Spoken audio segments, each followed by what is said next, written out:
Alright, in this section here we are predicting products for chemical reactions, and then we're going to balance them. So we're going to have magnesium reacting with chlorine to form, well, this just looks like a simple synthesis reaction. Now remember Brinkelhoff, chlorine's a diatomic. So this is going to give us magnesium chloride. Magnesium's a +2 charge, chlorine's a -1 charge. We crisscross our charges. This just gives us MgCl2. It's just a coincidence that that 2 is there and that 2 is there. They're not related. So what is MgCl2? This is just magnesium chloride. So let's balance it. One magnesium, two chlorines, and 2 chlorines. So we're balanced there. This reaction here, we've got a compound and an element. And it looks like this isn't a hydrocarbon and this is an oxygen, so we don't have to worry about that being a combustion reaction. So this is just a plain old single replacement reaction. What's going to replace the what, though? This potassium is going to replace either the strontium or the bromine. And what it comes down to is metals will replace metals, nonmetals will replace nonmetals. Potassium's on the left-hand side of the periodic table, so it's a metal. It's going to replace strontium, which is a metal. So we come on over here, we put the potassium with the bromine, and we're going to let go of the strontium. Potassium's got a +1 charge, bromine's got a -1 charge, so KBr is the correct formula for that. Strontium's not a Hunkelbrief, so we don't have to worry about a diatomic element there. Let's balance this. We've got one strontium, one potassium, 2 bromines, just 1 bromine, so we need to put a 2 out in front, and that's going to change the number of potassiums that we have there. Pretty simple there.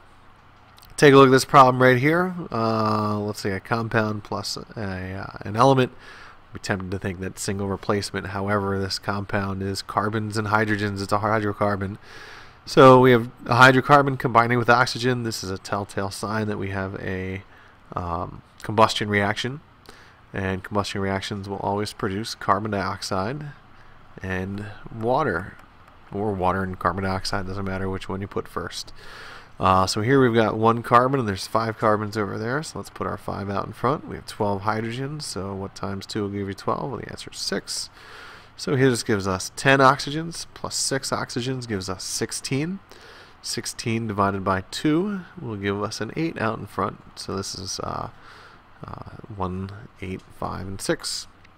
And then lastly, we got calcium hydroxide reacting with barium carbonate to form. What are we going to make? Well, these are nice because we're just going to take our metals.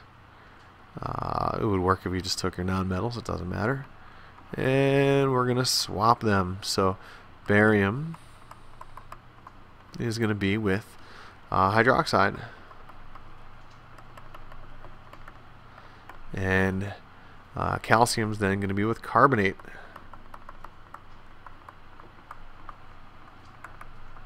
It's a big component of the minerals around here. This is what makes up the Great Valley there. This is calcium carbonate, limestone, fossilized